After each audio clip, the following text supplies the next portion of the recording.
నిరుద్యోగులు డిఎస్సికి బాగా ప్రిపేర్ కాండి. 11,000 ఉపాధ్యాయ ఖాళీలను త్వరలోనే భర్తీ చేయబోతున్నాం. త్వరలో మరికొన్ని ఖాళీలతో మరో డిఎస్సి నోటిఫికేషన్ విడుదల చేస్తామని డిప్యూటీ సీఎం బట్టి విక్రమార్క తెలిపారు. ప్రభుత్వ పాఠశాలల్లో విద్యార్థుల సంఖ్యకు అనుగుణంగా ఉపాధ్యాయుల సంఖ్య లేదని, పేద విద్యార్థులు ఇబ్బంది పడుతున్నారని తెలియజేశారు. స్థానిక ఉద్యోగాలు స్థానికులకు ఇవ్వటానికే కాంగ్రెస్ పార్టీ తెలంగాణ రాష్ట్రాన్ని ఇచ్చిందని తెలిపారు. గత ప్రభుత్వం 10 సంవత్సరాల పాలనలో గ్రూప్ 1, గ్రూప్ 2 డిఎస్సి పరీక్షలు నిర్వహించకుండా నిరుద్యోగులను గాలికి వదిలేశారని తెలిపారు. ఇందిరమ్మ రాజ్యం రాగానే 3 నెలల్లోనే 30,000 మందికి ఉద్యోగ నియామకాలు పత్రాలు అందజేశామని తెలిపారు. కాంగ్రెస్ పార్టీ ఇందిరమ్మ రాజ్యం అధికారంలోకి వచ్చిన మరుక్షణం నుంచే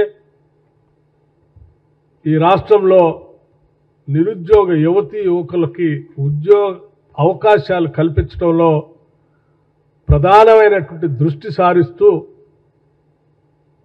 రాగానే మొదటి 3 నెలల్లోనే 30,000 మందికి నిరుద్యోగ యువతీ యువకులకి అపాయింట్మెంట్ ఆర్డర్స్ ఇచ్చి ఉద్యోగాల్లో చేర్పించిన సంగతి కూడా మీ అందరికీ తెలిసింది. ప్రధానంగా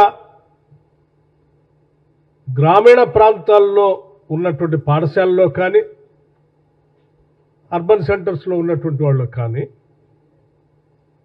చదువుకుంటున్నటువంటి విద్యార్థులకు సరైనటువంటి ఉద్యోగస్తుల సంఖ్య లేకపోవటం వల్ల ఆ పేద మధ్యతరగతి కుటుంబాలకు సంబంధించిన పిల్లలు చదువుకుంటున్నటువంటి ప్రభుత్వ పాఠశాలలో పడుతున్నటువంటి ఇబ్బందిని కూడా గమనంలోకి తీసుకొని విద్యా వ్యవస్థ మీద బాగా దృష్టి సారించాలనేటువంటి ఆలోచనతో అటు పేద విద్యార్థులు చదువుకున్నటువంటి పాఠశాలకు సంబంధించిన టీచింగ్ స్టాఫ్ని పెంచడం ఒకవైపు, అలాగే రాష్ట్రంలో ఒక దశాబ్ద కాలం పైబడి ఉద్యోగాల కోసం ఎదురు చూస్తున్నటువంటి నిరుద్యోగ యువతీ యువకులకు అవకాశం కల్పించాలనేటువంటి ఉద్దేశం ఇంకొక వైపు. ఈ రెండింటిని దృష్టిలో పెట్టుకొని వెంటనే ఇప్పటికే ఆలస్యమైంది 10 ఏళ్ళు ఎన్నికలకు ముందు ఇచ్చినటువంటి డిఎస్సి నోటిఫికేషన్ దగ్గర నుంచే ప్రిపేర్ అవుతూ ఉన్నారు. కొన్ని నెలలుగా ఇంకా ఆలస్యం అయితే ఇబ్బంది అవుతున్నటువంటి ఉద్దేశంతోనే వెంటనే నోటిఫికేషన్ ఇచ్చి ఎగ్జామ్ కండక్ట్ చేయాలనే ఆలోచనతో ముందు పోతా ఉన్నాం. జూలై 18 నుంచి ఆగస్ట్ 5 వరకు. 19 ఫిబ్రవరి 2024 గ్రూప్ 1కి నోటిఫికేషన్ ఇష్యూ చేశాం. దాదాపు 563 పోస్టులకి గ్రూప్ 1 నోటిఫికేషన్ ఇష్యూ చేశాం.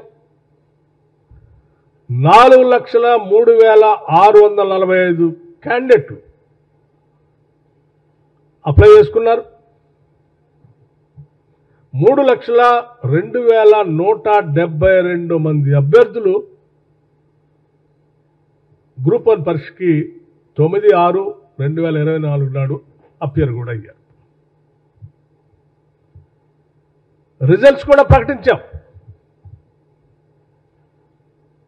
7/7/2024 31,382 మంది అభ్యర్థులు ప్రొవిజనల్గా మెయిన్స్ గ్రూప్ 1 మెయిన్స్కి ఎలిజిబిలిటీ అయ్యేటట్టుగా ఎగ్జామ్స్ కూడా కండక్ట్ చేసి ప్రకటన కూడా చేశాం. మెయిన్స్ అంటే దాదాపు 7 పేపర్లు ఉన్నాయి.